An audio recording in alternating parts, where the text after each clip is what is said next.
We continue previewing our positions heading into training camp 2020. John Schmel, Jeff Fiegels with you. And today, Jeff, we're going to take a look at cornerback.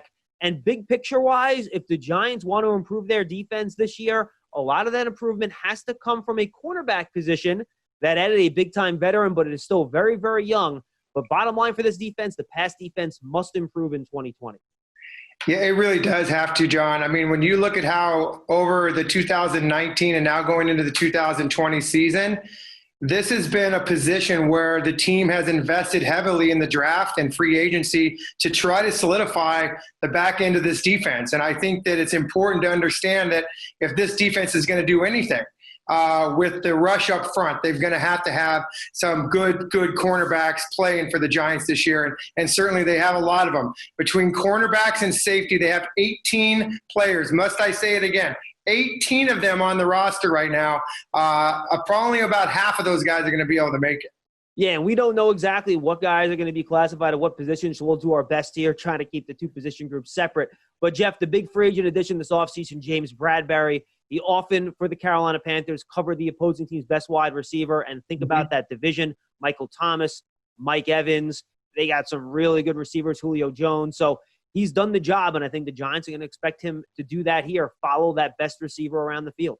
I think that the Giants are comfortable with having him out on an island with the best player. Now, you know, that Patrick Graham defense, you don't know if they're going to take a little bit out of the Patriots playbook and say, you know, we'll put our best corner on the second receiver and double the first receiver. We'll see about that. But by far, hands down, he is the best of the group, and he will be on their best receiver on Sundays. Yeah, and Jeff, another guy that's going to be competing for one of those outside cornerback spots is Sam Beale, a 2018 supplemental draft pick heading into his third season. Missed pretty much his whole rookie year with a shoulder injury. He missed a lot of last year with a hamstring injury. But he has all the physical tools, length, and speed that you want from an outside cornerback.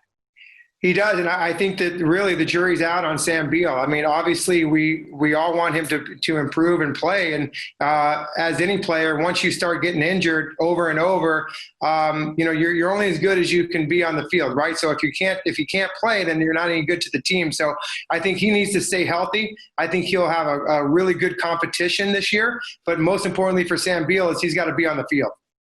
And then another guy from last year's draft class, Corey Ballantyne, coming from a Division II school.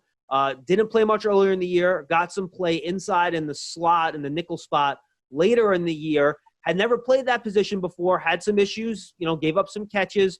But I think he'll have an opportunity to compete in both spots, both in the slot but also outside this year heading into his second season. Yeah, and one good thing about it, you know about versatility, we talk about it all the time with the offensive linemen being able to play multiple positions.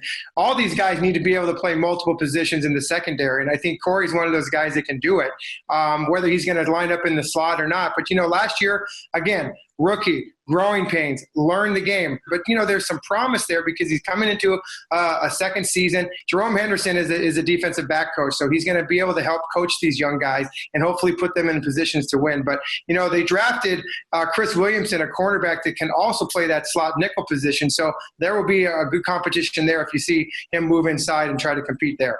Yeah, and two other guys at the nickel spot, Jeff. Let's knock them out right now. You have Grant Haley, who'll be returning for his third year.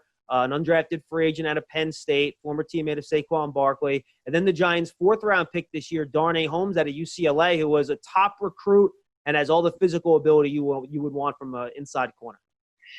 Outstanding competition, those three guys that you just mentioned. I mean, Darnay Holmes, I think, is one. I'm going to go ahead and tell you that I think everyone is going to be ultimately surprised about this guy. I think even though being a fourth-round draft pick, I think he's going to come in here and really turn some people's heads and say, wow, because I think he competes. He's an extremely smart individual. I think he loves to go out there and compete. And, yes, you know, Grant Haley's a guy that they re-signed. The Giants re-signed him this year. So I think that's important to him and important to the Giants. They feel like this guy can come in and compete. So I'm looking forward to, you know, all of these guys competing in camp, but especially those three that you just mentioned. Yeah, no question about it. Another guy, Montre Hartage, is somebody that played for Patrick Graham in Miami. He's a guy that could have an outside chance at claiming one of these jobs. Then you have the kind of these corner safety hybrids, right? Julian Love, what position is he going to play? Jeff, Drayvon Askew-Henry, a player that was in camp last year, sure. And then played in one of the alternate leagues this past offseason. He got signed. So they have some movable pieces here that can do a little bit of everything that Patrick Graham can play with.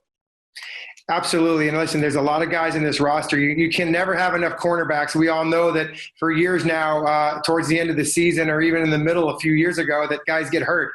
And you got to have really good backup and depth at that cornerback position. So hopefully the Giants are bringing some of these guys in here to compete and just kind of make it through. You know, there's 18 of these safeties and corners on the roster. With the expansion of the practice squad, look for a lot of these guys to stick around because of just that reason, because of injuries.